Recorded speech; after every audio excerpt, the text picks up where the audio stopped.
বঙ্গোপসাগরে ফের ঘূর্ণাবর্ত। চীন ও ভিয়েতনামের বিধ্বংসী ঝড় উইফার অংশ মিশে ঘূর্ণাবর্ত আরও শক্তিশালী। আগামী 24 ঘন্টায় তৈরি হবে নিম্নচাপ। চীন ও ভিয়েতনামে ঘূর্ণাবর্ত উইফা আছড়ে পড়ছে।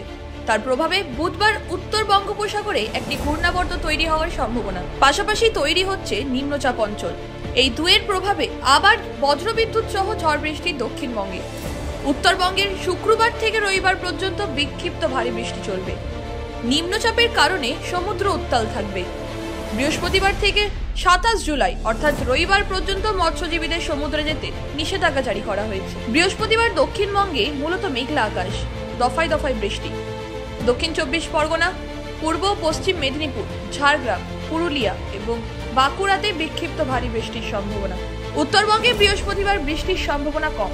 দার্জিলিং, কালিম্পং, আলিপুরদুয়ার, কোচবিহার ও জলপাইগুড়িতে হালকা বৃষ্টির সম্ভাবনা। সঙ্গে 30 থেকে 40 কিলোমিটার গতিবেগে বইবে দমকা হাওয়া। বৃহস্পতিবার কলকাতায় সর্বনিম্ন তাপমাত্রা 28.3 ডিগ্রি সেলসিয়াস। বাতাসে জলীয় বাষ্পের পরিমাণ বা আপেক্ষিক আর্দ্রতা 62 থেকে 91%। আগামী 24 ঘন্টায় শহরের তাপমাত্রা থাকবে 28 ডিগ্রি থেকে 33 ডিগ্রি সেলসিয়াসের মধ্যে। ব্যুরো রিপোর্ট, খবর বাংলা।